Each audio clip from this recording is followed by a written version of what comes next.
സംസ്ഥാനത്ത് തീവ്ര വോട്ടർ പട്ടിക പരിഷ്കരണത്തിന്റെ ഭാഗമായി ഹിയറിംഗിന് ഹാജരാകേണ്ടത് 19,32,688 വോട്ടർമാരാണ്. ചുരുങ്ങിയ സമയത്തിനുള്ളിൽ എങ്ങനെ ഇവരുടെ ഹിയറിംഗ് പൂർത്തിയാക്കാൻ കഴിയും എന്ന ആശങ്ക പങ്കുവച്ച രാഷ്ട്രീയ പാർട്ടി പ്രതിനിധികൾ മാപ്പിംഗ് നടത്താനാകാത്തവരുടെ വിവരങ്ങൾ ഉടൻ പ്രസിദ്ധീകരിക്കണമെന്നും മുഖ്യ തെരഞ്ഞെടുപ്പ് ഓഫീസർ വിളിച്ചു ചേർത്ത യോഗത്തിൽ രാഷ്ട്രീയ പാർട്ടികൾ ആവശ്യപ്പെട്ടു.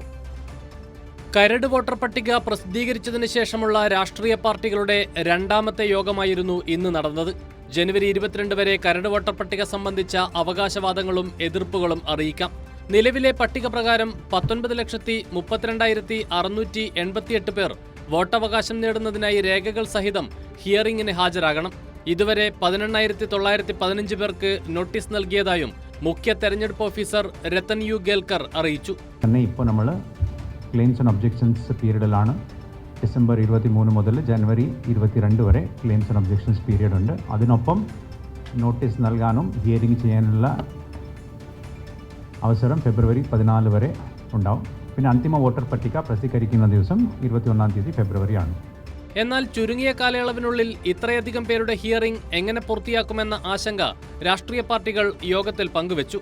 നിലവിലെ സാഹചര്യത്തിൽ വലിയ വിഭാഗം ആളുകൾ വോട്ടർ പട്ടികയിൽ നിന്ന് പുറത്തു പോകുമെന്ന് CPIM പ്രതിനിധി DK മുരളി MLA ചൂണ്ടിക്കാട്ടി. ഇതിനാവശ്യമായ രേഖകൾ ഹാജരാക്കുന്ന മുഴുവൻ വോട്ടർമാരെയും വോട്ടർ പട്ടികയിൽ ഉൾപ്പെടുത്തണം എന്ന നിർദ്ദേശം താഴോട്ട് കൊടുക്കണം. എങ്കിൽ മാത്രമേ അതിന് പരിഹാരമുണ്ടാവൂ. ഇത്തരം കാര്യങ്ങൾ കൂടി പരിഹരിച്ച് പോകണം എന്നുള്ളതാണ് ഞങ്ങളുടെ ശക്തമായ അഭിപ്രായം. ഇക്കാര്യത്തിൽ രാഷ്ട്രീയ പാർട്ടികളെ വിശ്വാസത്തിലെടുത്തുകൊണ്ടുള്ള ഒരു നിലപാട് സ്വീകരിക്കണം. അല്ലെങ്കിൽ കേരളത്തിൽ ഇതിലൂടെ ജനാധിപത്യം അട്ടിമറിക്കാൻ ഇലക്ഷൻ കമ്മീഷൻ വഴിമരുന്നിടുന്ന ഒരവസ്ഥയുണ്ടാകും. അത് ഒഴിവാക്കണമെന്നാണ് വിനയപൂർവ്വം അഭ്യർത്ഥിക്കുന്നത്. ഹിയറിംഗ് പൂർണ്ണമായി ഒഴിവാക്കണമെന്നാവശ്യപ്പെട്ട് കോൺഗ്രസ് രത്തൻ യു ഗേൽക്കർക്ക് കത്ത് നൽകി.